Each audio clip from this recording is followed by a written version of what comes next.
മികച്ച സ്ഥാനാർത്ഥികളുടെ ഒരു പട്ടിക നിലവിലുള്ള സാഹചര്യത്തിൽ കഴിയാവുന്നത്ര മികച്ച സ്ഥാനാർത്ഥികളുടെ ഒരു പട്ടിക തയ്യാറാക്കാനാണ് ഞങ്ങൾ എല്ലാവരും ശ്രമിച്ചത്.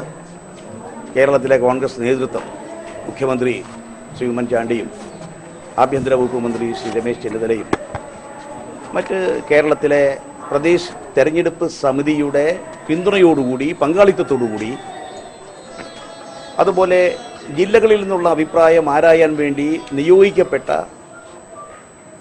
പാർട്ടി നേതാക്കളുടെ ശുപാർശകളുമെല്ലാം കണക്കിലെടുത്തുകൊണ്ട് നല്ലൊരു പട്ടിക തയ്യാറാക്കാനുള്ള ഒരു ആത്മാർത്ഥമായ പരിശ്രമമാണ് നടത്തിയിട്ടുള്ളത്. പുതുമുഖങ്ങളെ കൂടുതൽ കൊണ്ടുവരാൻ വേണ്ടി ശ്രമിച്ചിട്ടുണ്ട്. മറ്റ് എല്ലാ തലത്തിലുള്ളവരെയും കൊണ്ടുവരാനുള്ള ശ്രമം നടത്തിയിട്ടുണ്ട്. അത് പൂർണ്ണമായി ഞങ്ങൾ ആഗ്രഹിക്കുന്ന രീതിയിൽ മുന്നോട്ട് പോയി എന്ന് പറയാനാവില്ലെങ്കിലും ആ കാര്യത്തിൽ ഒരു ശ്രമം നടത്തി കുറേ മുന്നോട്ട് പോകാൻ സാധിച്ചിട്ടുണ്ട് എന്നുള്ളത് എടുത്തു പറയാൻ ഞാൻ ആഗ്രഹിക്കുന്നു.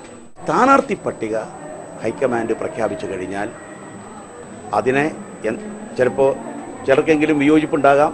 ആ വിയോജിപ്പുണ്ടെങ്കിൽ പോലും അതെല്ലാം വിസ്മരിച്ച് ഒറ്റക്കെട്ടായി ഒരുമിച്ച് പോയി തെരഞ്ഞെടുപ്പിൽ UDF-നെ വമ്പിച്ച വിജയത്തിലേക്ക് എത്തിക്കുക, അതുവഴി ഭരണ തുടർച്ച ഉറപ്പുവരുത്തുക എന്നുള്ള ലക്ഷ്യവുമായിട്ടാണ് മുന്നോട്ട് നീങ്ങുന്നത്.